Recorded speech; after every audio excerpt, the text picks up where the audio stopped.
Bon matin, bon midi, bonsoir à tous, gens qui écoutent le podcast Tissé Serré, votre animateur Jay Fournier ici. Merci de revenir, de binge watch les épisodes de Binge Lesson. Merci à toi aussi de découvrir le podcast pour la première fois. Attache ta tuque, mets ta ceinture, c'est tout un Christy de voyage, ce projet-là. Enchanté, en passant, humoriste, Jay Fournier, animateur du podcast aussi. OK, parfait.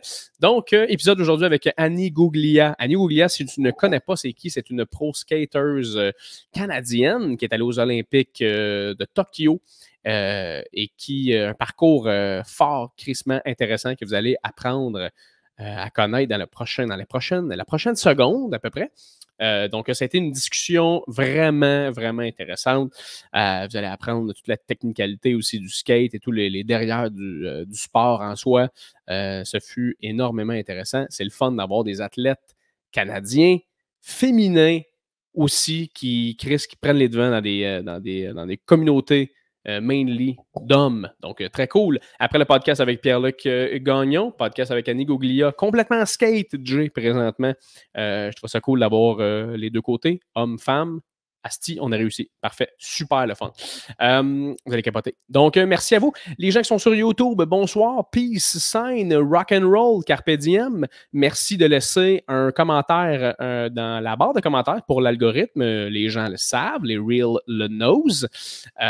Pour les gens qui sont sur mon Patreon, merci énormément de donner un petit something, un petit quelque chose pour faire avancer le projet tranquillement. Si jamais tu veux faire partie de l'équipe Patreon de Tissé Serré, mesdames et messieurs, tu peux aller sur le www.patreon.com/Tissé Serré podcast.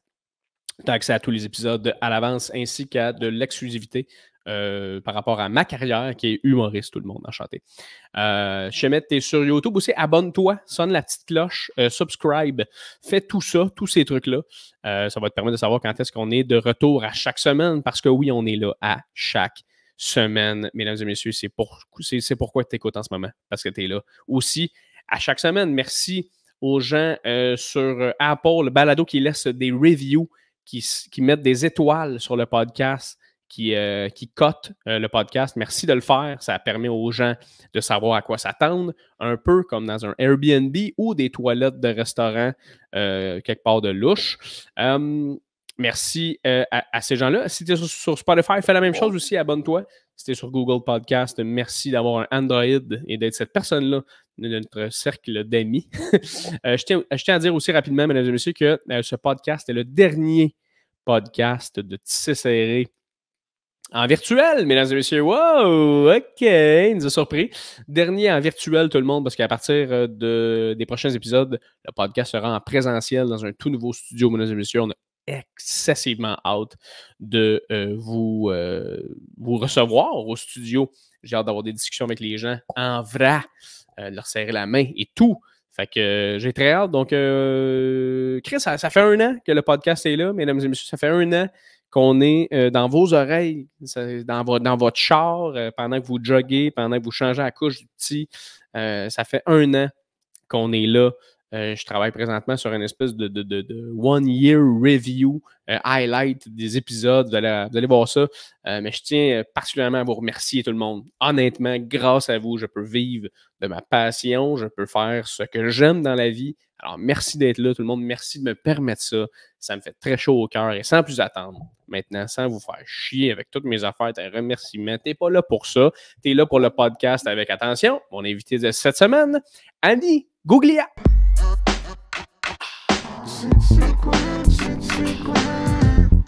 Confident.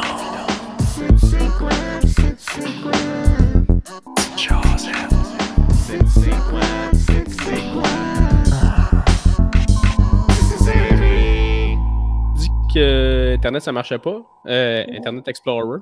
Internet. Le bon vieux Internet. Ouais. C'est où que t'es, Annie? T'étais comment être décalage? J'essayais de voir, mais où? T'es pas à Montréal, là? Non, moi, je suis au Mexique depuis presque 8 mois. OK, c'est ça, j'avais vu. J'étais comme, c'est-tu juste un trip de comme 3-4 mois ou est encore là, tu sais? Ouais, mais je reviens je reviens la semaine prochaine pour une semaine. Parce que je suis revenue plusieurs fois, là, je reviens pour des contrats et des trucs. OK. Mais je reviens officiellement en juin pour comme tout l'été. Puis, OK, fait que pour l'été, tu reviens ici à Montréal. Ben, en fait, c'est jusqu'après l'été, je sais pas encore ce que je fais, mais je sais que c'est comme cet été, je travaille à Montréal. De toute façon, j'ai plein d'événements, j'ai plein de trucs à Montréal puis aux environs, là. Fait que je vais être OK. dans le coin. Ouais. Hey, c'est débile. Fait que t'es au Mexique depuis 8 mois. C'est donc fou. Ouais, mais attends, non, le pire, c'est que j'ai conduit de Montréal jusqu'ici, Ben jusqu'à non. Cancun. Ouais. Ça faisait combien de temps? Ben, je l'ai fait avec ma copine, on l'a fait Ouais. en 3 mois. Ouais. Oh, Chris, OK. Fait que vous êtes.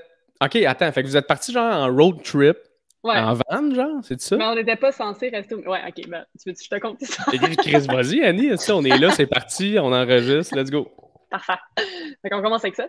Dans le fond, on est parti en octobre, le 4 octobre de Montréal. On avait un mariage de sa sœur en San Diego. Fait qu'on a comme traversé les États-Unis comme ça. Ensuite, on a fait Baja California, qui est comme vraiment super populaire pour van life et tout ça. C'est vraiment, OK. c'est vraiment cool. Puis après ça, on a traversé à Mainland Mexico.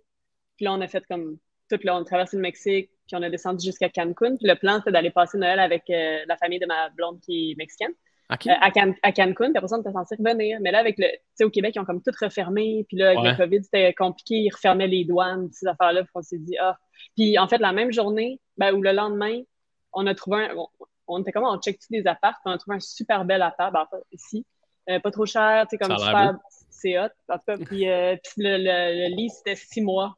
Puis là, son commande, il est disponible dans 10 jours. On était comme, YOLO. On le prend, let's go. On le fait dessus. Puis, en plus, en tout cas, je me suis fait offrir une job remote avec Vans à partir du 1er janvier. Fait que j'étais comme, OK, genre, tout marche bien. Fait que, on fait ça. Puis, juste, comme, dans 6 mois, dans le fond, c'est sûr, je reviens à Montréal parce que j'ai plein d'événements avec Vans cet été. Mais sinon, ouais. Hey, c'est complètement débile. Fait que là, en ce moment, t'es en mode complètement espagnol, là, présentement. Là. Ouais, ouais, ça, c'est rare que je parle français, en fait. Ça fait du bien de comme. Ouais. On dirait que j'ai switché mon cerveau juste quand t'as parlé, t'as dit « Hey, Chris! » J'étais là « Oh, shit! » Je l'entends, j'ai pas parlé français. Excuse-moi, en passant, Annie, là, ça se peut que j'en lâche 2, 3, 4. On n'est pas à Radio-Canada ici. Là. Non, c'est parfait. Non, mais c'est juste que c'est ça. Ça fait longtemps que j'ai pas parlé français. Ça fait longtemps que t'as pas entendu un bon vieux tabarnak. Comment ça va? OK. C'est cool. Puis, dans le fond, ta blonde est mexicaine. Fait que tu l'avais rencontrée aux États-Unis, tu l'avais rencontrée au Mexique. Comment vous êtes rencontrés? Je l'ai rencontré on s'est rencontrés à San Diego. OK, c'est ça. J'étais là pour des entraînements l'année passée. Ça fait un peu plus qu'un an. Ouais. Puis elle parle-tu français un peu ou pas du tout? Ouais. Elle parle un peu français, anglais, puis c'est sa langue maternelle. Puis toi, t'es-tu rendu complètement fluide en espagnol en ce moment? J'imagine que oui. Non, pas tant. Je comprends. Pas mal tout. Mais j'ai encore... c'est que l'affaire, c'est que l'espagnol et le français, ça se ressemble beaucoup. Mais c'est juste que c'est comme n'importe quoi, quand tu apprends une nouvelle langue, c'est difficile de comme, tu sais, j'ai pas encore tout le vocabulaire que je voudrais ou conjuguer rapidement dans ma tête, j'ai de la misère. Tu sais, si je parle au présent, ça va, mais c'est comme dès que c'est comme, on est allé ou on s'en va, tout est là. Mais mettons une conversation, mettons je vais au skatepark puis je suis capable d'avoir une conversation avec les gens.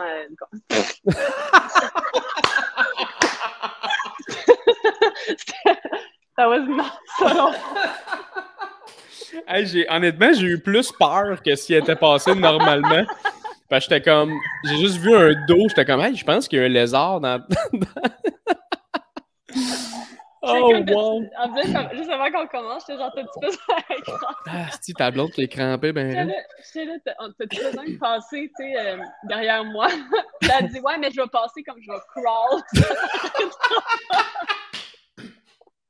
Hey, je braille de rire. Pour les gens qui sont en audio présentement, là, la blonde d'Annie est passée derrière et vraiment très subtilement, là, de manière très subtile. De manière pas très subtile. J'ai juste vu son dos passer. That was beautiful. Oh my God, hey, c'était parfait ça. Fait que, OK, très cool. Mais non, mais je trouve ça cool, Annie, parce que ouais, c'est ça, moi c'est drôle parce que le podcast que je viens juste de faire. Je vais faire ça. Ouais, parce qu'on voyait sa face dans le coin. You were still in the frame. It's okay. I'll move like this. Si elle veut participer, tu peux donner des AirPods, là. On peut faire ça. Ouais, c'est ça. J'ai fait un autre podcast juste avant toi, dans le fond. Le dernier podcast que j'ai fait, c'était avec PLG, Pierre-Luc Gagnon. Fait que j'étais comme très en mode skate. Je sais pas pourquoi, là. Fait que là, finalement, j'ai comme tombé sur toi parce que je voulais vraiment parler à une skateuse professionnelle. Tu sais, c'était important pour moi. Puis j'ai tombé sur toi, puis ça tombait qu'un de mes amis t'avait déjà parlé, je pense, Charles Pellerin. Je sais pas si ça dit quelque chose pour un podcast. Ça me dit quelque chose, ouais. Ouais, c'est ça, vous avez parlé ensemble, ça n'avait pas fonctionné finalement. Il m'avait dit, hey, vas-y, parle-y, elle parle français. Je pensais que tu parlais juste en anglais. J'étais comme au pire, je vais parler en anglais. Puis Chris, là, j'ai fait des recherches sur toi, puis je suis content de t'avoir, Annie. C'est le fun que tu parles en français, Colin. Ben oui. Fait que c'est bien cool. Mais pour vrai, moi, je veux apprendre tout sur toi, de ton parcours, ton cheminement, tout ça. Ben, moi, ce que j'aime le plus faire, c'est commencer par le tout début. Fait que quand est-ce que tu as commencé à skater? Quand est-ce que tu as fait comme hey, moi, j'ai le goût de skater, là? Ben, je vois ça comme deux étapes. La première étape, c'est mon frère qui a reçu un skate pour Noël comme un jouet, là, comme une trottinette, comme un pogo stick. Là. On a reçu un. Tu sais, mes parents ont acheté un skate, puis c'était pour mon frère, mais je voyais mon frère en faire avec ses amis, puis, mais tu sais, comme utiliser une fois par semaine, un peu comme tu prends un jeu, tu vas jouer au soccer, tu fais, hein, puis là, tu fais du skate. Puis le skate, j'étais comme, OK, tu sais, puis j'essayais moi aussi, je montais dessus, tout ça. Mais j'ai vraiment commencé à aimer ça quand je suis rentrée au secondaire. Puis là, j'ai commencé à vraiment me tenir avec la gang des skaters. Puis en fait, mon frère est un Wow! peu plus jeune. Mon frère est un peu plus jeune que moi, ouais, parce que dans ce temps-là, t'avais genre 6 personnes, même pas, t'avais genre 4 personnes qui faisaient du skate par école secondaire. Tu sais, Oh, oui. maintenant, tout le monde a déjà, je pense, essayé, ou presque tout le monde a essayé ou connaît quelqu'un qui en fait, mais dans ce temps-là, c'était comme, ah, tu sais, il y a genre 3 dudes qui font du skate dans le Ouais. cours d'école, Ouais, puis parce que ben moi, je suis capable un peu. t'avais Ouais. les fresh aussi, là. Tu avais les Ouais, skaters, les fresh, les gothiques. ouais, c'est ça. Mais moi, j'étais comme amie avec tout le monde au secondaire, mais OK? tu sais, je faisais du skate, fait que j'étais vraiment plus comme connue comme la fille qui fait du skate, là. OK. Mais, T'allais où au fait que c'est ça, secondaire? puis au collège Mont-Saint-Louis, à Montréal. Ah ouais, OK, OK. Fait que toi, tu viens de Montréal, carrément, là. Ouais. OK, Dans parfait. Annecy, je suis née à Annecy, puis OK. j'habite encore dans Annecy. OK. Cool. Puis, en tout cas, on en reparlera si on veut, là, mais Mhm. ils sont en train de construire le plus gros skatepark à Montréal, à Annecy, en ce moment. Ah ouais, pour vrai? OK, je savais Ouais. pas. J'ai vraiment hâte de retourner à Montréal puis d'aller voir, là, ils ont commencé la construction. En tout cas, bref. Mais le Fait que Taz n'est pas à Annecy aussi? ouais, mais je parle de skatepark extérieur. Extérieur, OK, parfait. Ouais. Mais En tout cas, bref, mais c'est ça. Fait que j'ai commencé à vraiment triper sur le skate au secondaire. Puis j'en ai fait tout mon secondaire. Puis en 2006, j'ai rencontré. Fait que, mettons, ça c'était à l'an 2000 à peu près. OK. 2006. Fait que 2001. Parce que dernière année de secondaire, j'ai rencontré une fille qui s'appelle. Ben, en fait, j'ai rencontré les Skateboarders. Puis je sais pas si t'en as déjà entendu parler. Non? C'était comme un groupe de skate de filles dans les années 2000. Ça a commencé en 2002, mais les filles étaient toutes plus vieilles que moi. Là. Comme, ils étaient toutes dans leur vingtaine. Moi, j'avais comme 16 ans.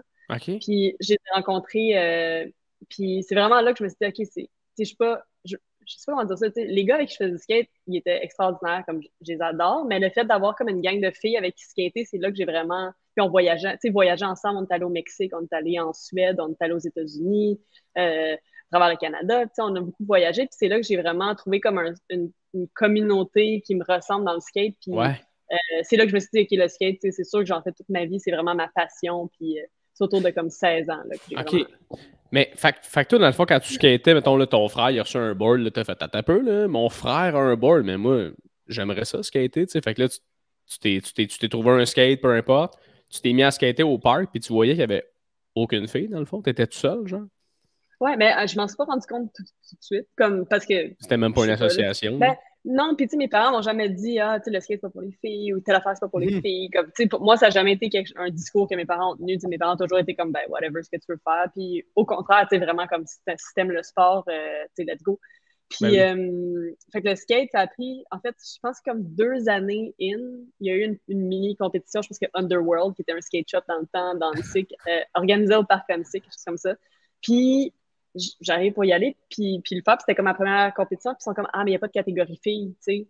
Puis là, fait que, tu peux pas, ben, tu sais, soit que tu le fais avec les gars, ou sinon, tu sais, tu peux pas le faire, puis j'étais comme, ah, pas de catégorie fille, tu sais, dans ma tête, j'étais genre, ah, quoi? Ça Ouais, existe, c'est tu sais. bizarre.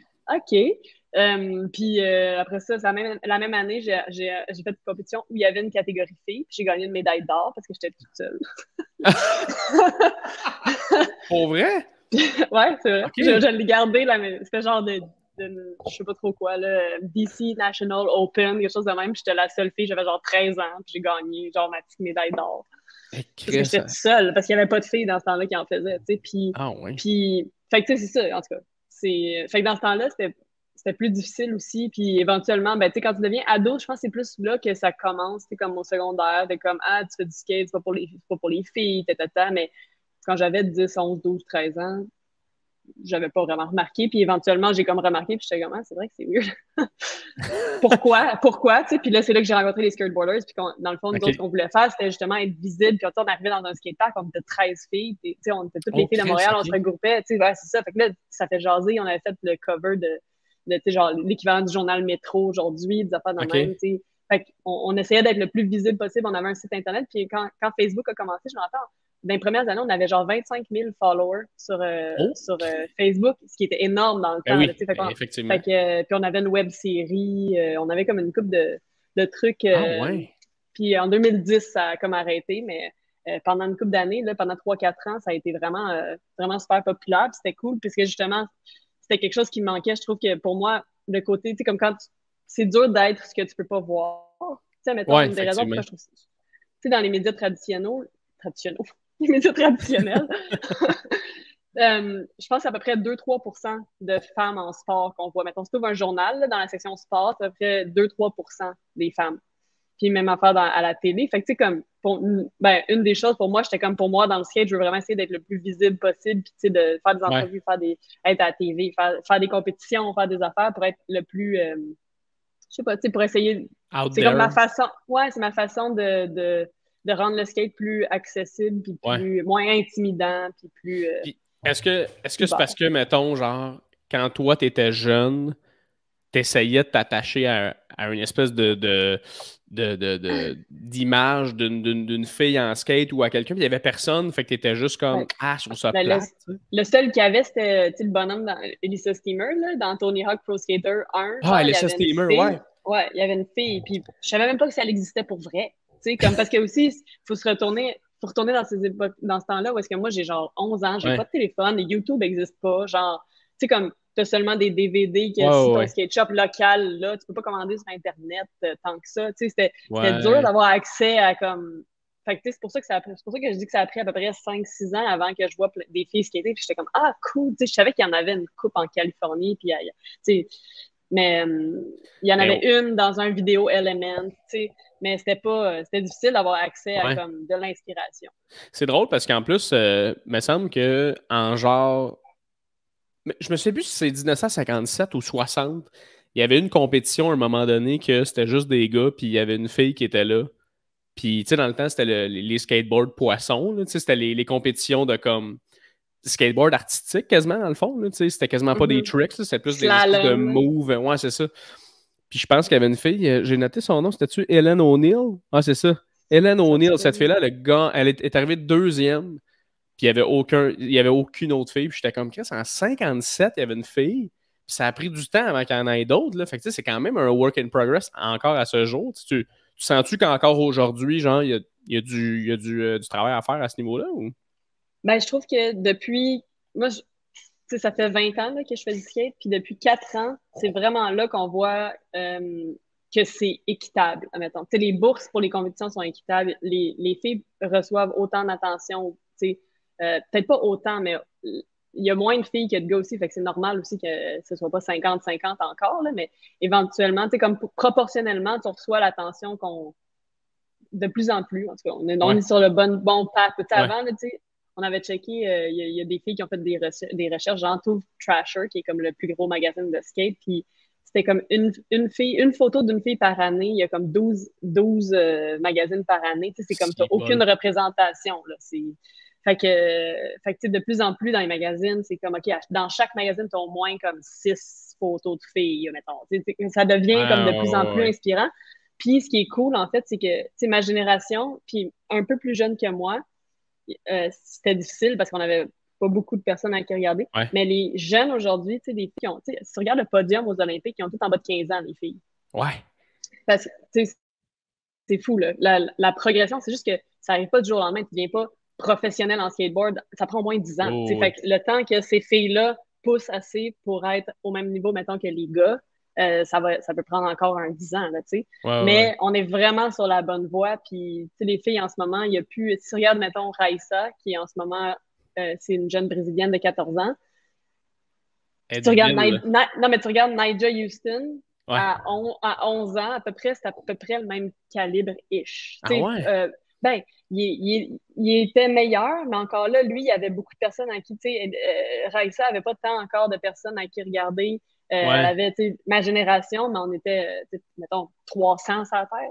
Ouais. Tandis qu'aujourd'hui, mettons, moi, il y en avait 4. Ouais. Ouais. Mais la prochaine génération, maintenant, tu vas dans un skatepark, il y a toujours des filles au skatepark, ou presque. C'est incroyable. Ça dépend t'es où. Mais maintenant, c'est beaucoup plus accessible, puis les filles d'un peu partout en font. Puis, fait que, par exemple, la prochaine Raissa, je vais donner un autre exemple d'une Canadienne qui s'appelle Reese Nelson. Sûrement que PLG t'en a parlé, ou peut-être pas. Là. Même pas, mais en tout cas, elle a skate de la vert. OK. Elle a 9 ans, je pense. Puis elle fait des tricks, tu sais, c'est la petite protégée à Tony Hawk, là. Elle va, dans le fond, elle habite avec, puis peut-être pas qu'elle habite avec, mais en tout cas, elle skate son skatepark à tous les jours avec sa mère, tout ça.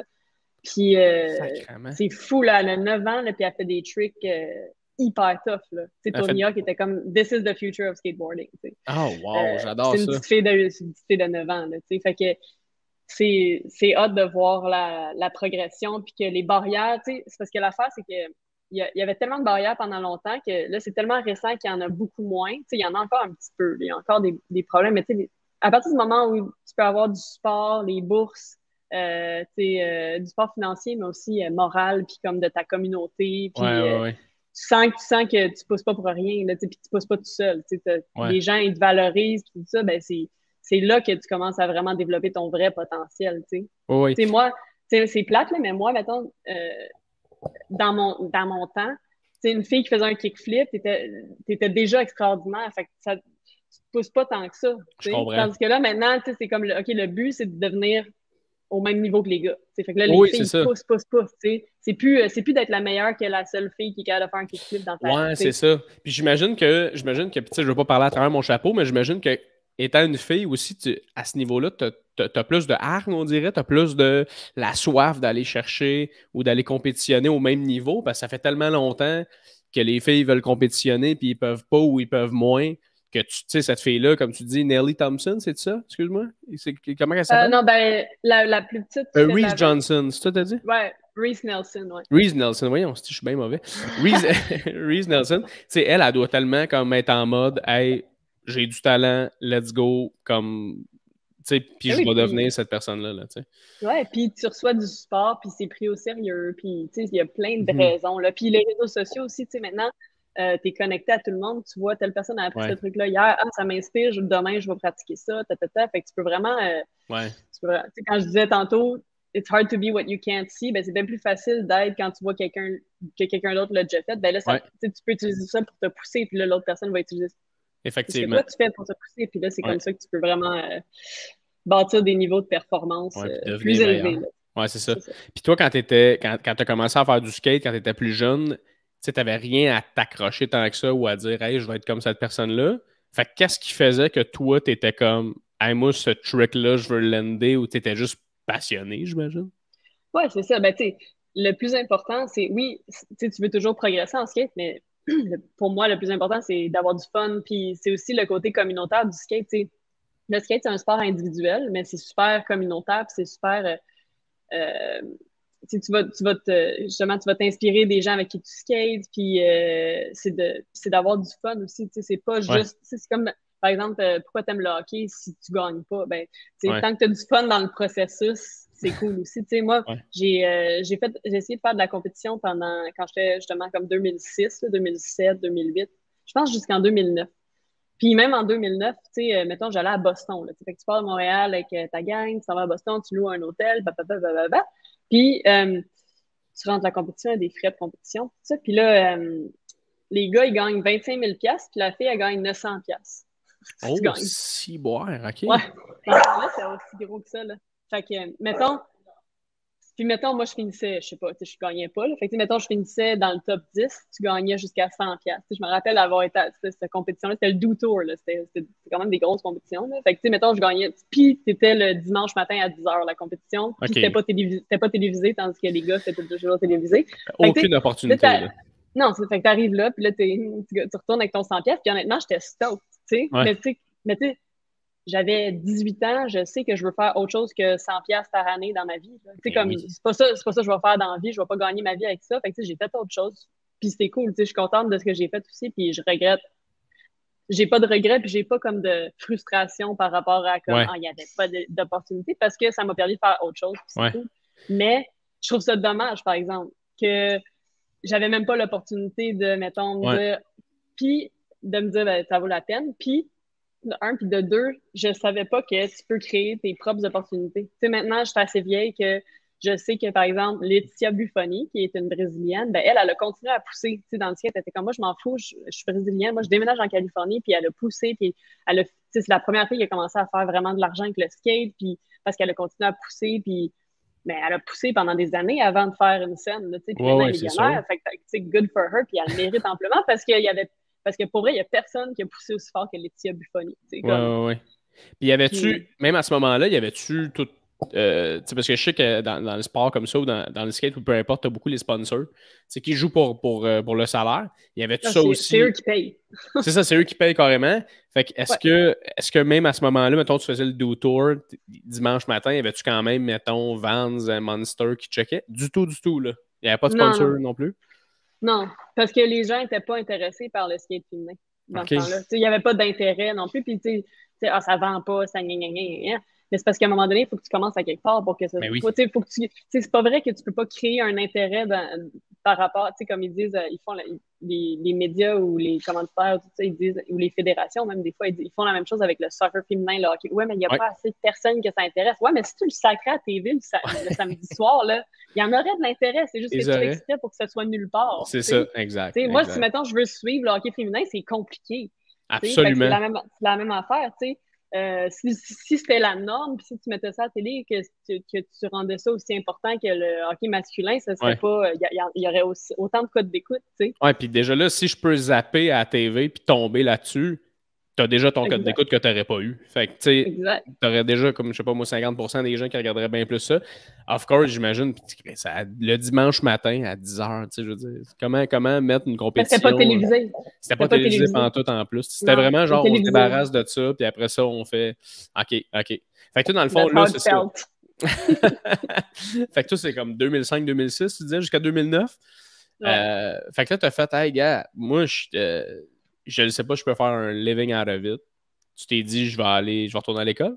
Tu as recommencé à aller aux études. T'es allé. J'ai jamais arrêté.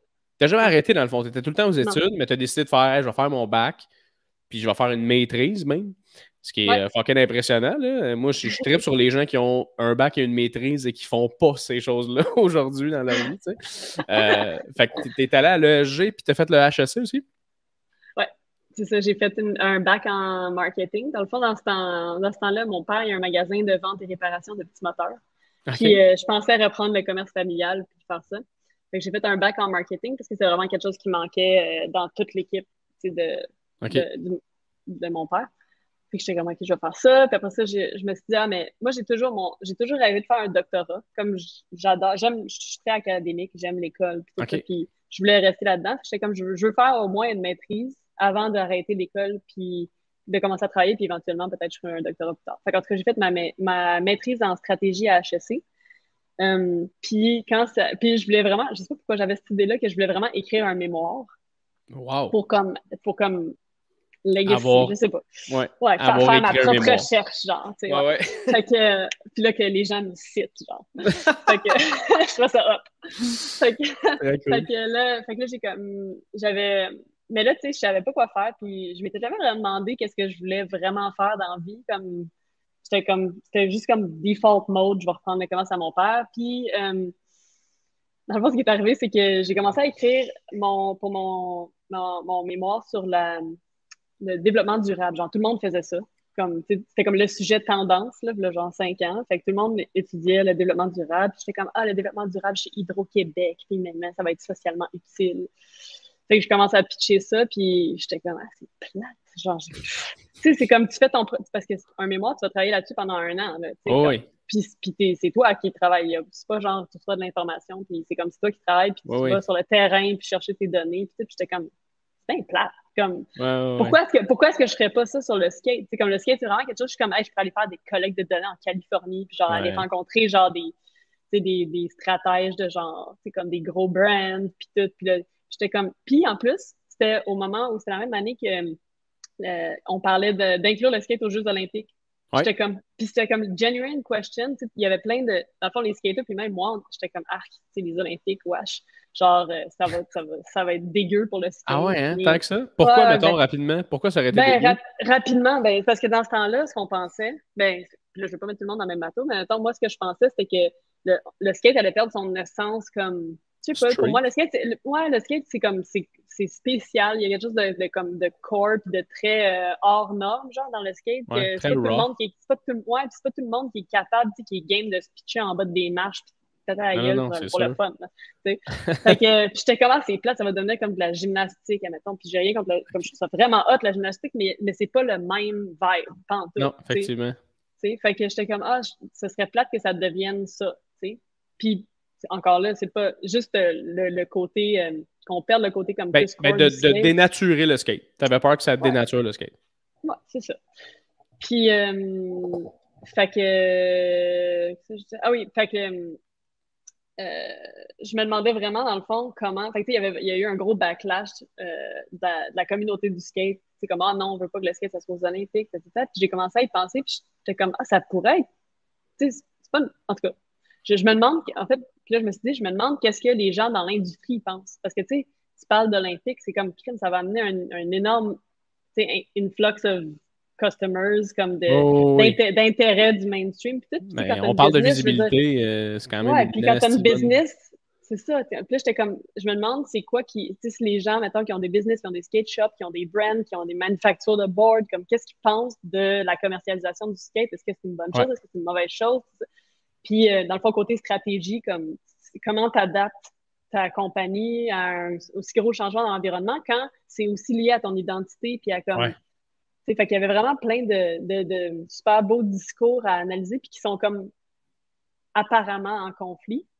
Fait que c'est ça que je voulais voir. Dans le fond, je voulais voir c'était comment les gens expliquent ça, puis comment ils adaptent leur stratégie. Fait que c'est ça que j'ai étudié, dans le fond, puis je trouvais ça. Puis pour vrai, j'ai vraiment trippé, puis ça a été dur. C'est pas juste aussi, tu sais, quand tu parlais de développement durable tantôt, c'est pas juste comme je fais un mémoire parce qu'il faut que je fasse un mémoire et voici un sujet. Là, c'était vraiment une question éthique importante à savoir. Hey, attends, là, on a un conflit, puis on devrait tous se poser la question pourquoi on a un conflit en ce moment. Fait que non seulement ton mémoire est important pour ta maîtrise, mais c'était littéralement quelque chose qu'on avait besoin de savoir aussi. Là, ouais, puis c'est une conversation qui est intéressante avec des gens puis c'est quelque chose qui m'intéresse pour vrai. T'sais. Fait que j'ai vraiment trippé. Puis dans le fond, rapidement, là, j'ai comme déterminé 3 profils de gestionnaires. Dans le fond, 3 façons de dealer avec ça. Il y en avait un, c'était comme les nostalgiques, qui pour eux, leur identité est vraiment plus importante que le côté business. Fait que, ils sont comme fuck les Olympiques, je m'en sac de ne pas avoir plus de clients. Moi, mes clients sont core, puis il y avait ce côté-là. Il y avait l'autre côté complètement à l'inverse, qui sont comme ça va être malade, on va faire plein de cash, puis fuck it, tu sais. Vraiment les deux entités. Ouais, puis t'avais les deux, ça dans le milieu. Moi, c'était ça que je trouvais hot.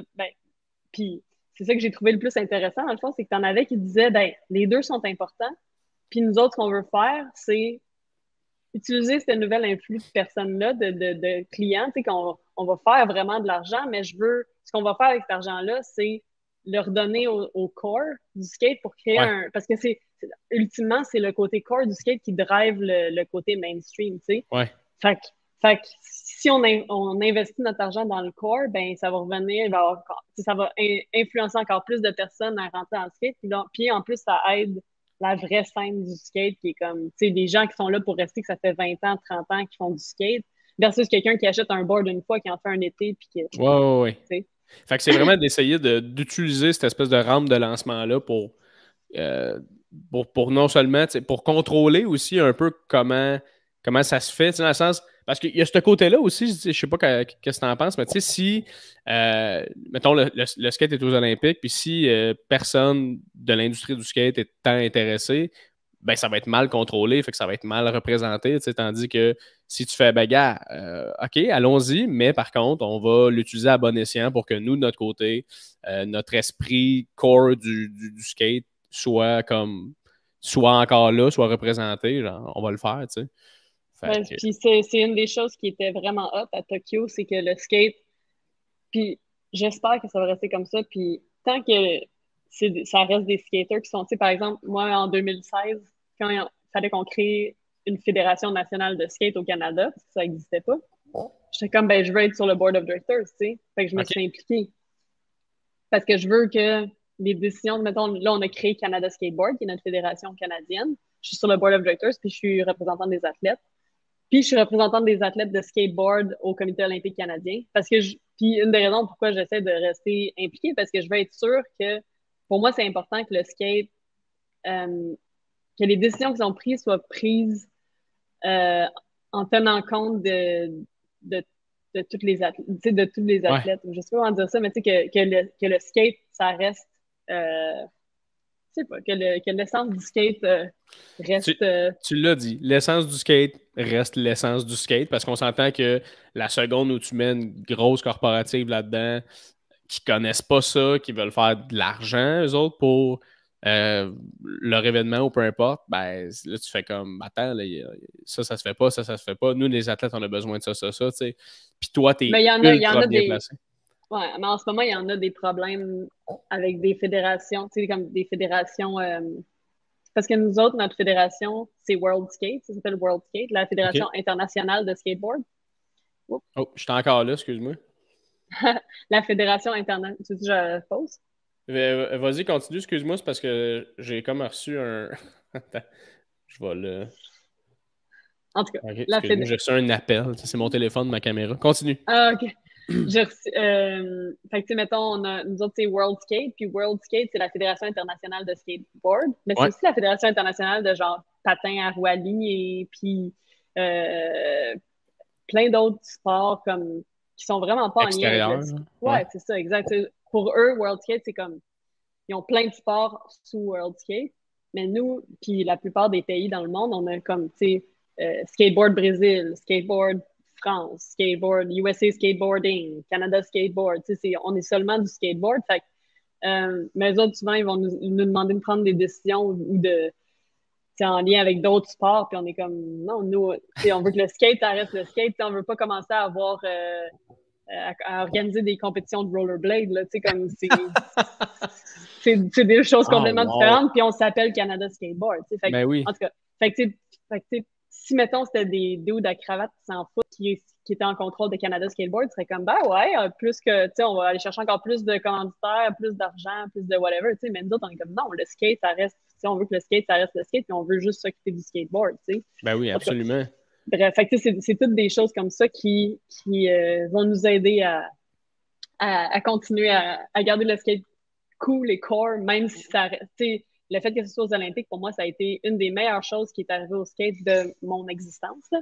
Ouais. Parce que, justement, pour moi, je le vois de manière super positive. Moi, le skate, c'est ma passion. Je veux qu'il y ait le plus de gens possible qui fassent du skate. Fait que, le fait que ce soit aux Olympiques, je trouve que ça rend ça plus accessible. Ouais. Parce qu'avant, c'était un peu intimidant. Tu sais, si tu fitais pas dans la boîte, genre, tu sais, comme tu disais, Hesh versus Fresh. Là. Ouais. Mais, tu sais, si t'es pas Hesh ou Fresh, tu sais, mettons, tu fais quoi, tu sais?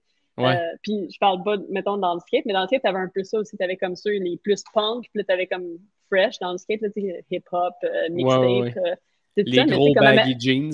Mais admettons que toi, tu joues, tu sais, je sais pas, tu sais, il y avait comme pas d'espace pour genre, tu sais, si tu t'étirais, c'était pas cool, tu sais.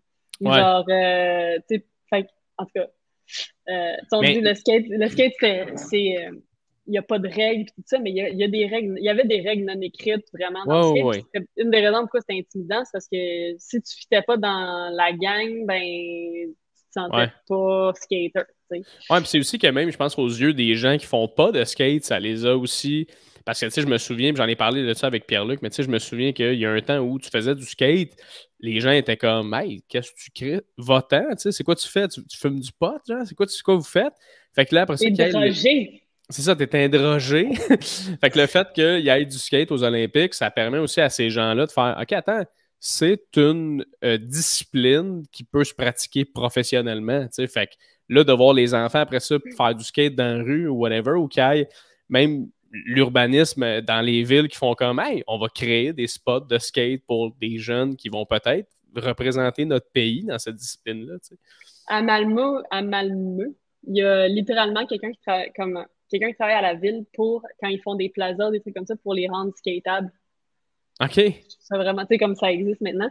Fait que j'avais deux choses par rapport à ce que tu as dit, là, deux vas-y. choses. Premièrement, Pierre-Luc, c'était littéralement comme que je me rappelle, là, c'en était un qui était comme justement athlète, puis les gens ils étaient comme tu sais, il riait pas de lui, mais tu sais, il y avait comme un côté genre, il prend ça ben trop au sérieux, tu sais. Ah Il ouais. check, ça a été le premier à gagner des médailles, puis tout, tu Ouais, sais. Mais, ouais. fait que il y avait comme ce côté-là, genre de comme, c'est pas cool si tu prends ça trop au sérieux, tu sais. Tandis que maintenant, c'est cool OK. de prendre ça au sérieux, tu sais. Aïe, aïe. Tu sais. Puis Laetitia, c'était un peu. Laetitia aussi, là, au début, le monde était genre, elle prend ça vraiment trop au sérieux, tu sais. Ouais. C'est whatever. Puis là, les gens, il y a plein de gens qui la body shamaient ou whatever, tu sais. C'est facile après ça Ah ouais. de trouver des raisons de hate des personnes, là, mais comme, puis tu sais, c'est ces personnes-là qui ont continué à pousser malgré tout, Ouais. qui ont make it, là, tu sais. En tout C'est cas, drôle parce que je fais des liens même dans mon métier qui est l'humour de. Tu sais, t'as des gens qui ont fait de l'humour des années 70-80 qui, eux, voyaient ça comme un travail, qui faisaient juste comme tout le temps écrire puis faire des jokes. Puis les gens qui voyaient pas ça comme un travail étaient comme, mais voyons, Chris, c'est quoi tu fais? Puis là, ces gens-là, aujourd'hui, c'est rendu les plus grands humoristes qui existent. Fait qu'on dirait que je vois le parallèle entre les deux, là. ouais, mais Mais, souvent, c'est comme ça, tu sais, mais je pense que ça vient toucher nos insécurités, je sais pas si c'est nos ouais. insécurités, mais tu sais, de voir quelqu'un qui travaille fort puis qui prend ça full au sérieux, t'es comme, ça fait peur, là, tu sais. Ouais, En tout ouais, cas. t'es comme, est-ce que je devrais moi aussi? Ou, tu sais, Ouais, comme, c'est ça. comment. Puis toi, quand est-ce que t'as fait genre, hey, pour vrai, je vais prendre ça fucking au sérieux? Tu sais, comme, parce qu'il y a une année où tu t'es dit, je suis talentueuse, là, je peux aller loin là-dedans, là. Non, non, ouais. Oui. Mais j'ai toujours eu un syndrome d'imposteur parce que aussi, c'est, tu sais, quand j'avais 16 ans, là, ben là, mettons, on est en 2009, fait que j'avais 18 ans, j'ai arrêté de faire de la compétition. Je me suis dit, bah, je vais continuer à faire des études, tout ça. Je continuais à skater, mais tu sais, une fois par semaine, 2 semaines. C'était quelque chose que j'aimais, mais c'était pas, tu sais, je veux dire, j'étais loin de pousser ça pour faire de la compétition au niveau de performance, whatever. Tu sais, j'arrivais sur mon board, j'apprenais une couple de trucs par jour, puis, tu sais, ça finissait là. 2016, 2016, là, ce qui annonce que le skate, ça va aller aux Jeux olympiques. 2017, on a un premier championnat national. Puis moi, je finis d'écrire mon mémoire en même temps. On a notre premier championnat. Puis je me suis impliquée dans Canada Skateboard. Fait que, tu sais, je sais qu'on a un championnat national. Ça commence à me trotter. Tu sais, les gens m'en parlent. Ils sont comme, tu vas-tu le faire? Puis je suis comme, ouais, mais tu sais, peut-être. Là, On verra. oui, tu sais, je vais le faire, là, mais comme, crème, j'ai pas skaté de compétition depuis super longtemps, en tout cas. Puis, honnêtement, tu sais, no attachment, là. Tu sais, j'étais comme, je vais essayer. Puis, je vais au premier championnat national, mais je prends ça quand même au sérieux, tu sais, mais j'étais comme, je vais pas, tu sais, j'ai pas fait comment je m'en fous, tu sais. Non, j'ai pris ça au sérieux, Ouais, mais ouais. j'étais pas tant attachée au résultat. C'était plus comme, je voulais voir si je mettais les efforts, qu'est-ce que ça allait donner, puis j'ai gagné. Fait que là, Wow, OK. j'ai gagné, puis ce qui est arrivé, en fait, c'est que là, quand tu gagnais, tu devenais non seulement première fois, tu sais, le premier championne nationale du Canada dans l'histoire. Fait que, tu sais, moi, c'était ça, dans le fond. C'était plus ça. Tu sais, j'étais comme, je veux voir si ça va marcher. Fait que, en tout cas, fait que je fais ça. Puis là, quand tu gagnais, 2, 3 semaines après, t'étais invité à Street League, qui est comme une ligue Oui. super prestigieuse de skate street, parce que moi, ma discipline, c'est street. Puis dans les Olympiques, t'as street et park. Fait que c'est deux choses différentes. Tu veux-tu que je rentre dans les détails là-dedans? Ou... Ben Dans oui, le fond, ben, tu peux rapidement, ouais. ouais, street, c'est comme, dans le fond, t'as un parcours qui ressemble plus à du mobilier urbain. Fait que c'est des escaliers, des rampes d'escalier, je sais pas, des bancs, des trucs Ouais, comme, ouais, je ouais. sais pas comment l'expliquer, là, mais en tout cas. Puis Park, mettons en relation avec Park, c'est plus facile. Park, c'est plus comme un bol avec des transitions. Puis les gens, un peu comme plus que Pierre-Luc Gagnon va faire. Là, comme tu fais des Ouais. airs, tu fais des gros 360, 900, je sais pas quoi, là. Les plus gros, tu prends vraiment plus d'amplitude. Nous autres, c'est un peu plus technique, si on veut. Puis, fait que c'est ça. Fait que je suis invitée à Street League, qui est, tu sais, comme tu as les X-Games, mettons, qui sont vraiment multisports, puis que c'est super prestigieux aussi, mais Street League, dans le skate, c'est comme une coche au-dessus, si on veut, là. Moi, c'est le truc que j'aime le plus regarder dans le skate, c'est le Street League. Je C'est triple hot, là-dessus Street complètement. League. Puis c'est tellement stressant parce que le format, qui est le format olympique, puis c'est pour ça que c'était hot aussi aux Olympiques, le format, c'est que jusqu'à ton dernier trick, tu peux complètement changer les rankings. Là. C'est pas comme t'as perdu d'avance ou whatever. Jusqu'à la dernière minute, tout peut changer. Fait que c'est vraiment super le fun à regarder. Puis j'imagine aussi que, une petite parenthèse rapidement, là, j'imagine que même si t'es fucking fort ou forte, ça reste que faut que tu landes ton trick. Faut que il faut qu'à ce moment-là, tout t'aille bien. Fait que c'est ça qui est cool aussi, c'est que pas nécessairement la meilleure ou le meilleur est capable de tout le temps gagner, j'imagine. Non, c'est ça. Puis deux choses par rapport. Dans le fond, c'est que le format, c'est 2 runs de 45 secondes. Fait que tu es tout seul sur le parcours pendant 45 secondes, tu es noté là-dessus. Puis ensuite, tu as 5 essais pour des best tricks. Fait que mettons, tu y vas, tu essaies un truc, puis les scores sur ce truc-là, 5 essais, puis fait que ça fait 7 scores, puis ils prennent les 4 meilleurs scores. OK. Fait que c'est comme ça que ça fonctionne. Wow. Mais fait que jusqu'à la fin, tu sais, mettons, tes runs habituellement, c'est moins stressant. Mais tu sais, comme des best tricks, t'essaies tes trucs les plus difficiles. Ouais. Puis, tu sais, c'est soit que tu landes ou tu landes pas. Fait que c'est soit un score ou 0. Fait que, tu sais, fait que c'est pour ça que jusqu'à la dernière. Tu sais, mettons, si tu manques les 2 premiers, t'es comme fuck, faut vraiment que j'ai au moins 2 autres. Ben, faut que j'en aide au moins 2 autres, parce que sinon, j'ai pas 4 scores. Ouais. Puis si tu as eu une mauvaise run, ben, il faut au moins que tu en aimes 3 parce que tu veux annuler un de tes scores de run. Fait que c'est super stratégique. Puis, en tout cas, mais, fait que c'est ça. Fait que bref. Fait que j'ai été invitée à Street League pour la première fois. Fait que c'était la première fois que j'allais skater le format Street League. Premièrement, c'était super excitant parce que c'était nouveau aussi dans ce temps-là. C'était un format qu'on n'était pas sûr si on allait garder dans le skate. C'était nouveau. Fait que, un peu. Puis, fait à Street League, qui était comme le premier World Championship de skateboard aussi. Fait que c'était super médiatisé. Tout ça. Puis, j'ai fini 18e. Puis, ils prenaient fait que 18e au monde, puis ils prenaient, on savait déjà à dans ce temps-là qu'ils prenaient les 20 meilleurs pour aller aux Olympiques. Fait que j'étais comme, si les Olympiques c'était aujourd'hui, j'irais. Fait que j'étais comme, YOLO, tu sais, je vais l'essayer. Parce que c'était une chose de gagner le championnat national. Mais là, j'étais comme, tu sais, si je finis 40e au monde, genre, ça va être tough de remonter, genre. Ouais. ça a-tu vraiment quelque chose de sacrifier, genre, 3-4 ans de ma vie si j'ai aucune chance d'aller au jeu, tu sais. Moi, c'est un peu comme ça, je le voyais, mais j'étais comme, j'ai une chance. Fait que si je continue à pousser puis j'essaie de garder la progression, ben j'ai une chance. Fait que c'est ça que j'ai fait, dans le fond, pour les 3 années après. Comme, là, j'avais terminé mon mémoire, mais j'étais comme on hold. On met ça. Fait que je me suis trouvé un agent en même temps parce que j'avais besoin de faire de l'argent avec des commanditaires, des trucs comme ça. Fait que je me suis trouvé un agent. Puis, ben, on a commencé comme ça. Trouver des contrats, faire des trucs comme ça. Puis comment ça fonctionne, ça, dans le fond? Tu trouves un agent, lui, il va trouver des contrats. C'est quoi ces contrats-là? Comment ça fonctionne un agent dans le skate? C'est des sponsors. Des sponsors, ça. Fait que moi, j'avais déjà des commanditaires, mais c'est de bâtir des contrats où est-ce que tu peux, tu sais, mettons, Vans, mettons. Avoir un contrat avec Vans, ils sont comme, OK, ben, pour les 3 prochaines années, vous allez payer mes vols, mes billets d'avion en échange, vous allez recevoir ça, c'est des avoir des comme, comment c'est ça, genre des attentes, puis ouais, mais des attentes, là, mais moi, j'ai des trucs à faire. Des objectifs. Ben, ouais, c'est ça, un peu, là, si on veut. Puis toi, faut-tu gagner des compétitions? Faut-tu ou faut que tu aies tant de followers? Ou genre, c'est quoi ces genres d'objectifs-là, sans trop embarquer dans les détails du contrat? Ben, c'est pas des objectifs. Ce que je veux dire, c'est que par exemple, tel commanditaire, mettons, va s'occuper de tes compétitions. T'sais, mettons, pour moi, c'est Vans. Là. Moi, sans Vans, ça m'a déjà coûté. Comme pour vrai, la plupart des choses, ça venait de ma poche, dans le sens où, par exemple, je faisais des. Genre, parce qu'il y a plusieurs choses. T'as des commanditaires, puis t'as aussi, mettons, tu peux avoir des sponsored posts sur Instagram qui sont juste comme une fois de temps en temps, mettons, ou tu fais partie d'une campagne pour une pub télé ou des trucs comme ça. C'est de l'argent, mettons, qui vient à moi. Et après ça, moi, j'utilise cet argent-là pour payer mes dépenses pour aller en compétition, tu sais. Fait que tout l'argent que j'ai fait dans les 3 dernières années, je l'ai juste pris puis je l'ai réinvesti dans ma carrière, tu sais. OK. Fait que ça a été, ben, pour moi, ça a été un super bon investissement parce que j'ai fini par y aller au jeu, là, tu sais, mais Ouais. il y a beaucoup d'athlètes, je pense, qui vont faire la même chose que moi, qui vont mettre autant d'efforts puis que finalement, ça aboutit pas ou quelque chose, tu sais. Fait que c'est plate que... Parce que nous, une autre façon, c'est que quand t'es un sport olympique, tu peux recevoir du carding, qu'on appelle, du gouvernement. Fait que c'est comme un salaire que le gouvernement te donne pour être sur l'équipe nationale. OK. Puis pour recevoir ça, habituellement, faut que tu sois comme dans le top, je sais plus c'est combien, là, mais mettons, on va dire le top 16 du monde.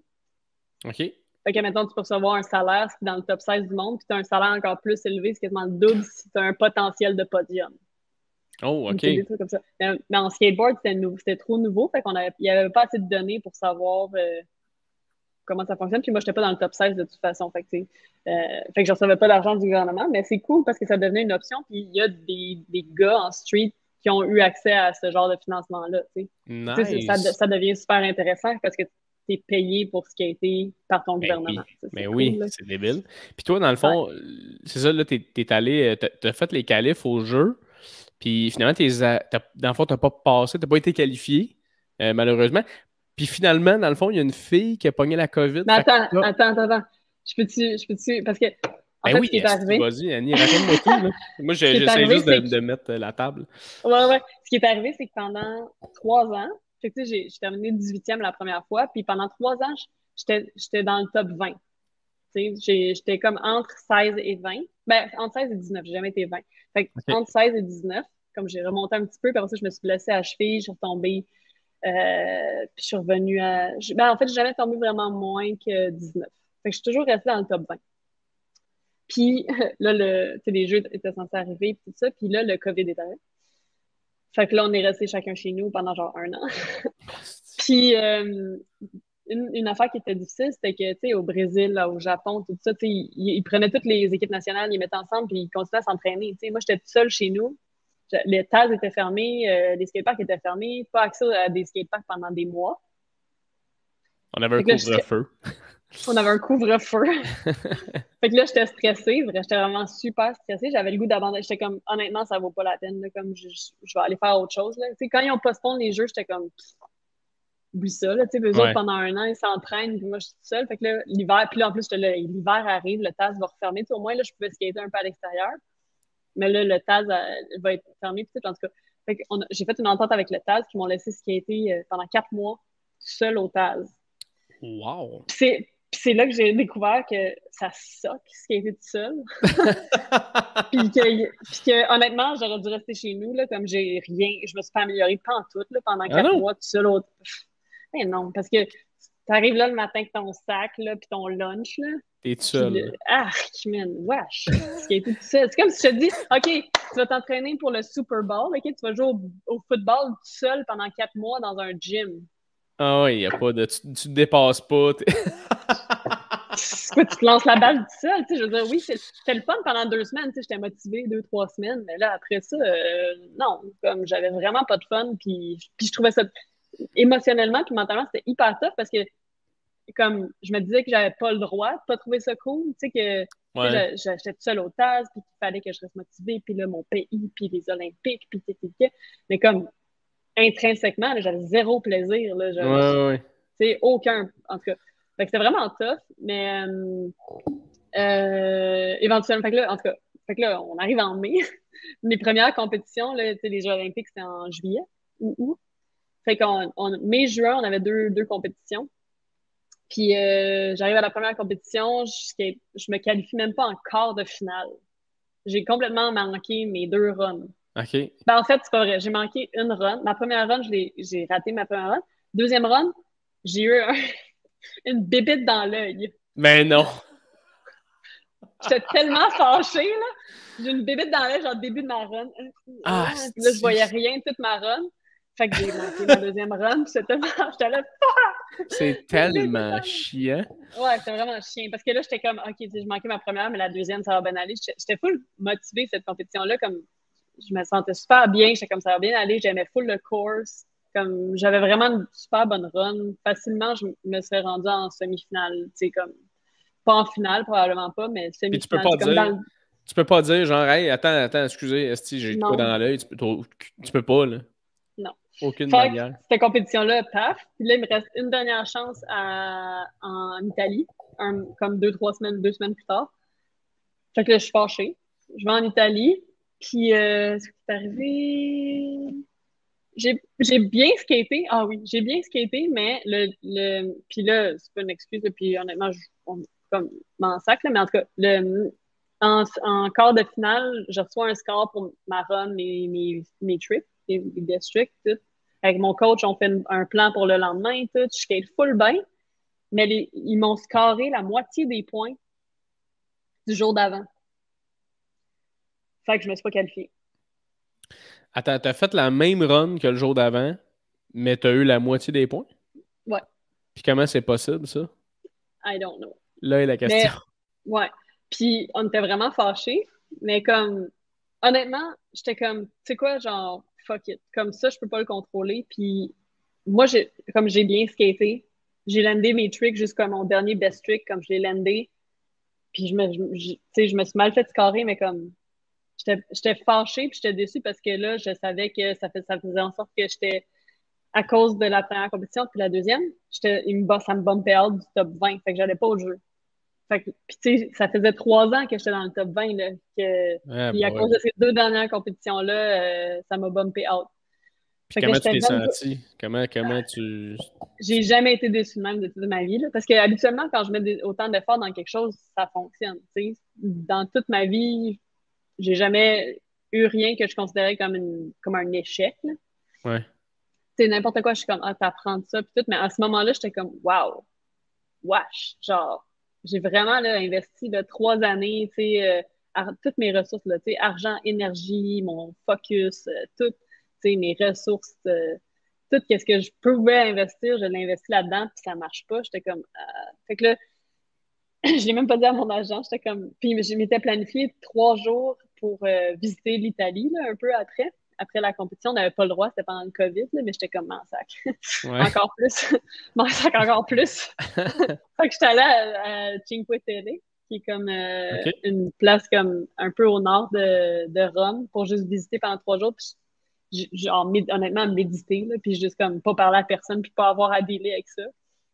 J'ai dit à mes parents, là, puis mon agent il m'écrivait, puis j'étais comme,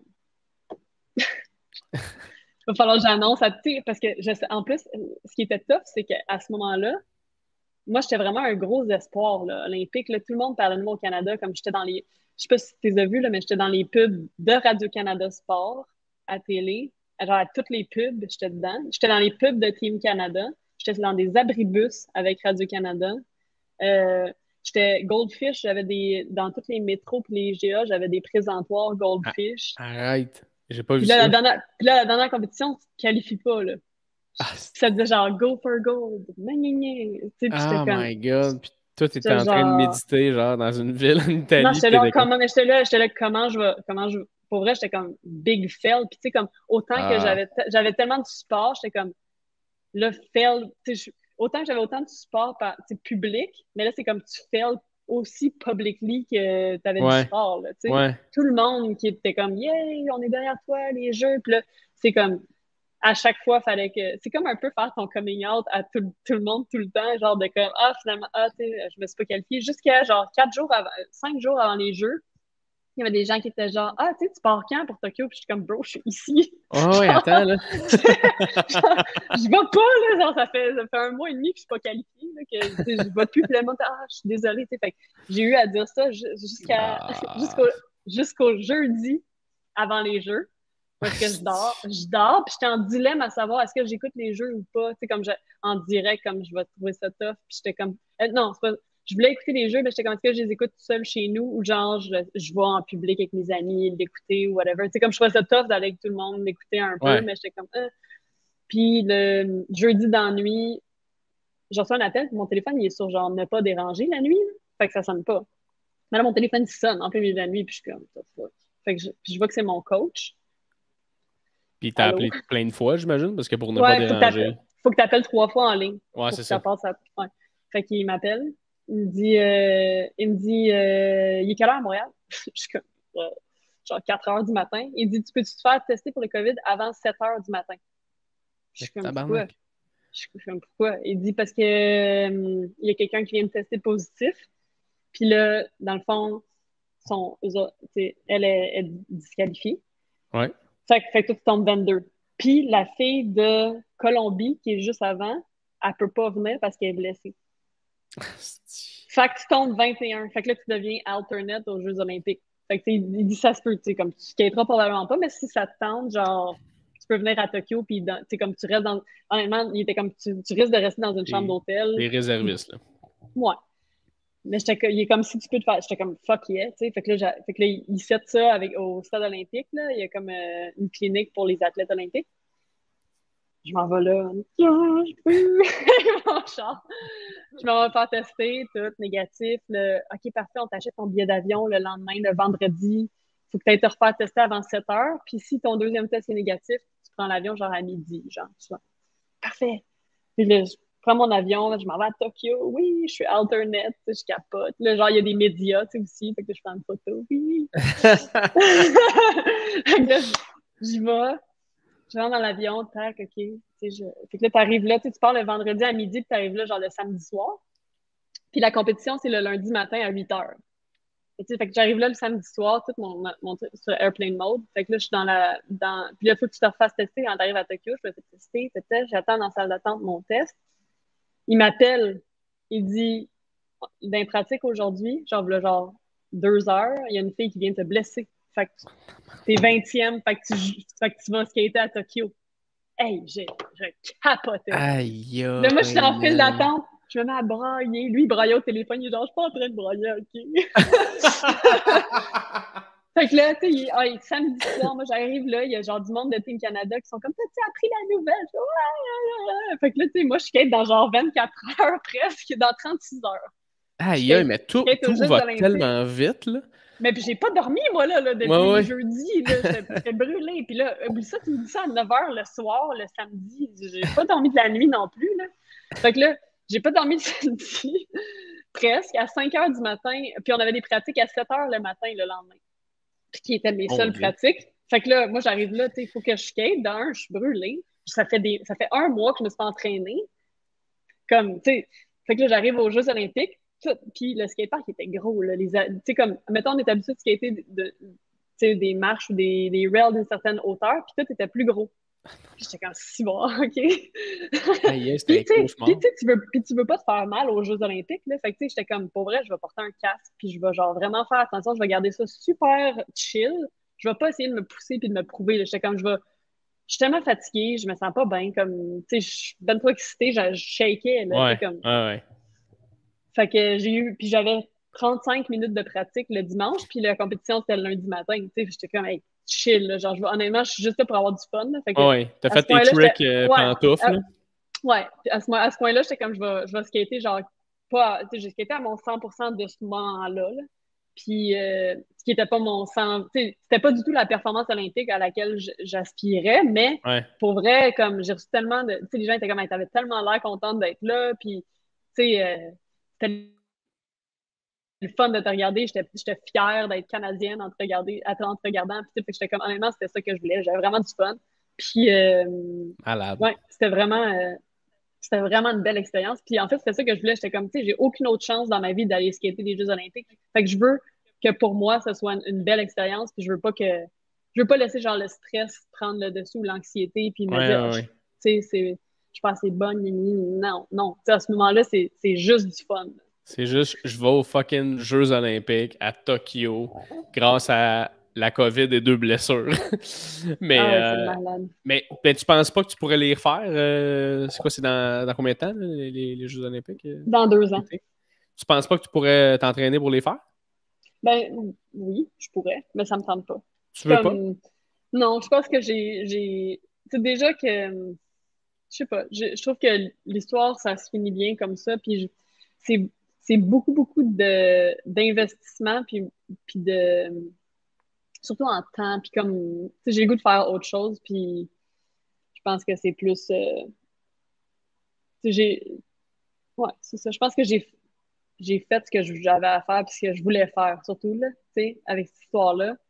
Puis le fait que j'ai réussi à y aller, j'étais comme, ah, c'est encore mieux. Puis pour vrai, j'ai quasi, tu sais, comme sans mentir, là, j'ai pratiquement fait un burn-out de skate, là, tu sais, dans les 3 dernières années, à essayer de me pousser, puis de tout le temps me comparer aux autres, puis tout. Puis pour moi, le skate, c'est quelque chose de le fun, tu sais, c'était devenu quasiment hostile, genre, où est-ce que j'étais comme, tu sais, moi, je veux continuer je veux continuer à faire de la compétition. Tu sais, cette année, on a le Jackalope à Montréal, je vais skater le Jackalope. Tu sais, je veux continuer à en faire, mais je veux pas que ça reste, ça devienne la première, tu sais, la façon que je paye mon loyer, la façon que je me, tu sais, la raison pourquoi je voyage tout le temps, tu sais, je veux faire autre chose, tu sais. C'est comme là, ça fait 8 mois qu'on est au Mexique, que je suis au Mexique, puis tu sais, je peux enfin comme chiller, tu sais, j'ai commencé à développer d'autres projets que je vais commencer à faire. Mon travail avec Vans, dans le fond, ce que je fais, c'est que mon mandat, c'est ils m'ont dit on t'engage, on veut rendre le skate plus accessible au Canada. Qu'est-ce qu'on fait? Puis là, j'ai comme développé des programmes puis des façons de faire. Puis, fait tu sais, c'est complètement différent, mais c'est quelque chose qui m'intéresse vraiment puis que je fais une différence autrement, tu sais. Fait que c'est cool aussi, là. C'est tellement cool de voir que tout s'est comme joint finalement dans le sens où ta passion, ton éducation, t'es capable d'amener ça, puis même ton désir de rendre ça vraiment plus visible, puis surtout pour les jeunes filles qui essaient de s'attacher à une idole, tu sais, de voir que toi, tu fais partie de ces filles-là qui ont tracé le chemin, puis qui ont réellement comme été des béliers, tu sais, dans le sens où vous avez défoncé des portes, puis vous êtes comme, allez-y, là, profitez du travail qu'on a mis. Fait que c'est vraiment cool, historiquement parlant, aussi, pour toi d'avoir participé à tout ça. Fait que vraiment, tout à ton honneur, Annie, très cool. Puis avant qu'on se laisse rapidement, c'est les prochains projets, là, t'es au Mexique, mais ultimement, là, j'ai vu que tu faisais un peu de réseaux sociaux, tu étais un peu sur YouTube aussi, tu fais des vlogs et tout. C'est quoi tes projets plus prochainement, mettons? Ouais, ben, j'ai essayé plusieurs choses, puis tu sais, comme faire des vlogs, tout ça, ça m'intéresse, mais pas tant que ça, en tout cas, pas en ce moment, là. Tu sais, mettons, au Mexique, je pensais faire ça vraiment plus, là, tu sais, surtout en voyageant tout le Mexique, puis tout, j'étais comme, on va faire des vlogs, tout ça, puis fait que, mais plusieurs choses que je veux commencer à faire, ben, ma job avec Van, c'est vraiment cool parce que ce que je fais dans le fond, c'est que j'aide, tu sais, pendant longtemps, je créais des événements où est-ce que, tu sais, comme des journées d'initiation gratuites au skate pour des filles, puis tout ça, puis pour tout le monde, en fait, là, mais centré surtout le pour les Skate filles. for Date? Ouais, All Girl Skate Date. All Girl Skate Date, hein, c'est ça. Fait que, fait que maintenant, la job que je fais avec Van, c'est plus comme d'aider les clubs ou n'importe qui veut faire des événements comme ça, mais à travers le Canada, tu sais, pour m'assurer que dans le fond, peu importe t'es où dans le Canada, si tu veux te joindre à une communauté ou whatever, tu sais, qu'il y en ait un peu partout, tu sais. Fait que ça, c'est cool. J'aime vraiment ce que je fais. Puis cet été, ben, je vais aller à plusieurs des événements, puis je vais continuer. Puis en fait, ce que je veux faire aussi cet été, fait qu'il y a ça, il y a ma job avec Vance. Autre chose que je veux faire cet été, ou du moins dans la prochaine année ou 2 prochaines années, c'est filmer un autre street park en skate. Okay. Fait que ça, c'est un projet que je vais commencer quand je vais revenir à Montréal j'ai des amis qui filment, tout ça. Fait que je veux vraiment comme street skater plus, là, je veux recommencer. Parce que pendant aussi, c'était quelque chose que je trouvais dommage, c'est que quand tu t'entraînes pour des Jeux olympiques, tu sais, faut que tu progresses super lentement. Je sais pas comment dire ça, mais tu sais, je pouvais plus genre me pousser, tu sais, full une journée parce que là, j'étais comme, tu sais, puis être raqué ou à la limite même me blesser, whatever, tu sais, il fallait que je fasse tout le temps comme plus attention que j'aurais toujours envie. Fait qu'en tout cas, je vais recommencer à comme t'as dépassé comme faut. Ouais, c'est ça, exact. Je comprends. Fait que filmer un street park, tu sais, pas nécessairement avoir un but de genre apprendre un truc qui est capable de le faire 9 fois sur 10 parfaitement. Là, tu sais, c'est comme je veux rusher un truc pendant 4 heures puis juste le lander d'une fois. Là. Ouais. Puis comme yeah! De l'avoir sur vidéo puis de le laisser là, tu sais. J'ai regardé ton vidéo Quit Your Day Job où tu fais dans le fond un projet comme ça, tu sais, c'est le genre d'affaire qui est vraiment le fun. Je veux commencer à faire ça. Puis j'ai commencé à faire ben ça c'est pas vraiment encore un projet là, mais j'ai commencé à faire des illustrations, mais je suis pas douée du tout, mais c'est que je pense que je vais comme probablement éventuellement écrire un livre avec comme plein de c'est quelque chose que j'ai commencé à faire pendant que j'étais au Mexique là. Fait que je sais pas encore comment je vais développer ça, mais j'ai vraiment plein d'idées, là. Fait que plus de projets plus personnels. Et je suis pas une biographie, là, genre je sais pas, puis pas un roman, juste comme quelque chose de, je sais pas encore comment, là. Quasiment comme T'es là-dedans, là. poétique, genre. Ouais. Ah ouais, ok. Non, c'est très cool. C'est malade, Annie. T'es tellement inspirante. Honnêtement, ça a été plus qu'un plaisir de te parler pendant 1 heure. Sérieusement, là, c'était vraiment cool. Pareillement. Je te souhaite que le meilleur. Je vais fermer le podcast, mais moi plutôt, on va être encore ensemble, fait que va-t'en pas. Mais on va dire bye aux gens qui ont été là pendant 1h05. Merci beaucoup à tout le monde d'avoir été là. Suivez Annie partout dans ses projets. Puis quand elle va revenir à Montréal, là, ben, écrivez-y là, pour avoir des chandails vendus ou quelque chose de même. Là, dis la merde, non, mais puis si, tu sais, comme peu importe les gens sont où, s'il n'y a pas des jeunes communautés, je dis women-centric space, là, mais c'est vraiment pour, tu sais, comme gender diverse skate club, là, peu importe, là, juste quelqu'un qui ne se sent pas à l'aise d'aller dans un skatepark par eux-mêmes ou whatever, je peux essayer d'aider aussi avec des ressources parce qu'il y a souvent, comme dans presque toutes les régions, il y a des clubs, c'est juste que des fois, on ne sait pas c'est qui. Ouais, c'est ça. Ou sinon, même votre skate shop local, ça peut être une bonne ressource aussi. Bon, ben, let's go. Fait que si jamais tu te reconnais là-dedans, n'hésite pas à aller sur l'Instagram d'Annie qui va être dans les descriptions ci-dessous. Merci énormément, Annie. Je te souhaite que le meilleur dans le futur. Merci.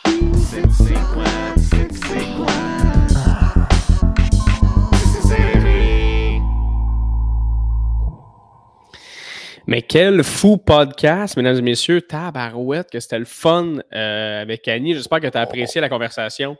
J'espère que tu as apprécié la personne. Ça m'étonnerait que tu ne l'aies pas aimé. Là. Honnêtement, c'était vraiment quelqu'un de sympathique, de le fun. C'était cool aussi d'avoir plus le côté technique du skate, le côté underground un peu plus. On dirait que on connaît le skate comme étant le skate, mais ultimement, il y a tellement de trucs qu'on ne connaît pas encore de cette communauté-là. Puis c'est cool de voir qu'il y a des gens comme ça qui travaillent fort pour mettre ça de l'avant, surtout pour les communautés de gens diverses, là, vraiment là, qu'il y a le plus de gens possible, peu importe qui, peu importe tu viens de où, peu importe ton genre, comme qu'il y ait ça, tu fais juste participer au skate, puis il y a des manières de le faire, puis il y a des gens comme Annie qui se sont battus assez fort pour que ce soit de plus en plus accessible. Fait que c'est vraiment, vraiment cool. J'espère que ça t'a allumé des cloches. Si tu as été une des personnes qui avait le goût de faire du skate et qui se sentait pas nécessairement dans la gang, sache que tout est possible. Tout est absolument possible. Débile aussi que est capable de faire autant. Moi, je trouve ça tellement impressionnant, quelqu'un qui est capable de pousser dans une passion et en même temps de dire, ben moi, je veux aussi quand même aller à l'école, puis je veux quand même aussi avoir une éducation et tout. Moi, je l'écoutais parler tantôt, puis s'il y a une des affaires qui m'intéresse et qui m'impressionne en fait le plus chez certaines personnes, c'est je serais tellement pas capable, et même que je l'ai essayé là, quand j'étais allé une couple de semaines de facteur, ce qui était vraiment moins impressionnant que de faire une maîtrise et un mémoire. Mais c'est vraiment impressionnant les gens qui sont capables de dire hey, non seulement ça fonctionne pas, mais je vais changer de direction. Puis même que ce qui est encore plus débile, ce qui n'a pas de sens en fait, c'est que elle, c'était pas des opportunités parce qu'elle n'était pas assez bonne. C'était des opportunités qui n'étaient pas là parce que c'est une fille. Fait que c'est ça qui est encore plus fâchant de dire, imagine si cette fille-là n'était pas bonne académiquement, tu te retrouves dans une espèce d'étau où tu es comme, OK, fait que non seulement moi, toutes mes énergies, je les mets sur le skate parce que je suis vraiment bonne là-dedans, mais on ne me donne pas les opportunités que les gars ont assez facilement. Chris, ça doit être tough après de dire, ben OK, je vais aller faire un bac en administration, tu sais. Fait que tant mieux pour elle en même temps si elle avait des projets de grandeur. Puis c'est vraiment intéressant. J'ai hâte de voir. J'ai le goût d'écouter vraiment plus le skate aux Olympiques. Je l'avais regardé, je l'avais pogné rapidement, mais je pense que ça peut être fucking intéressant. Puis le truc aussi qu'elle parlait, qui s'appelle Street League, que j'ai parlé aussi dans le podcast avec Pierre-Luc, ça, c'est vraiment, vraiment cool. C'est fait par des skaters, pour des skaters. Le tout commenté par vraiment des analystes là-dedans. Si tu connais pas le skate ou tu connais pas les tricks de skate ou combien de points ça donne, ça change rien. C'est vraiment impressionnant de voir des gars ou des filles faire des séries, des enchaînements de combinaisons. Et c'est vraiment impressionnant. C'est vraiment le fun. Fait qu'allez voir ça. Surtout si en plus, il y a vraiment plus de place pour les filles. C'est cool. Je trouve ça... on est dans une belle génération en ce moment. Je pense à une fille comme elle qui s'est battue tellement fort, qui n'avait pas les ressources qu'on a en ce moment. Puis c'est grâce à des gens comme ça que les jeunes filles de 12, 13, 14 ans peuvent s'imaginer vivre de leur passion, de leur sport et être une athlète. Fait que c'est fucking tout à son honneur. Ça me fait capoter. Je trouve qu'on est dans une belle génération et on s'en va dans une belle direction, mesdames et messieurs. Merci tellement d'avoir été là pour le podcast. J'espère qu'on a fait... j'espère que ton jogging a bien passé. J'espère que ton chemin vers quelque part de loin a été plus rapide. Merci de rester ici jusqu'au outro. Merci aux gens Patreon de me donner l'opportunité de faire de ce projet un projet qui est pas mal un de mes projets préférés dans ma vie. Merci aux gens sur YouTube de commenter aussi, de sonner la petite cloche et de s'abonner, bien important, pour savoir quand est-ce que le podcast s'en vient. Nouvelle, mesdames et messieurs, officielle aussi. Le podcast avec Annie Gouglia, mesdames et messieurs, était le dernier podcast en virtuel. Alors, je ne sais pas si tu as eu un petit peu la chienne quand j'ai dit que c'était le dernier podcast, puis j'ai laissé un silence super awkward. C'était fait pour ça, c'était normal. Je voulais me faire rassembler un peu, t'envoyer chier, d'être comme mais non, c'est pas le dernier. Mesdames et messieurs, je suis très, très, très heureux. On s'en va en studio, officiellement. Studio qui est en construction en ce moment. Au moment où je vous parle, est en train d'être construit. Et au moment où le podcast va être posté, pour les gens qui ne sont pas Patreon, donc salut à vous. Les gens qui sont Patreon ont déjà vu le podcast depuis beaucoup de semaines. Mais pour les gens qui ne sont pas Patreon, les prochains invités après Annie Gouglia seront en présentiel, mesdames et messieurs. Ce sera un projet qui ira dans une toute autre sphère, mesdames et messieurs, mais qui va rester l'essence de ce qu'est Tissé Serré, des discussions proches, personnelles, où on apprend à connaître des gens de tous les milieux.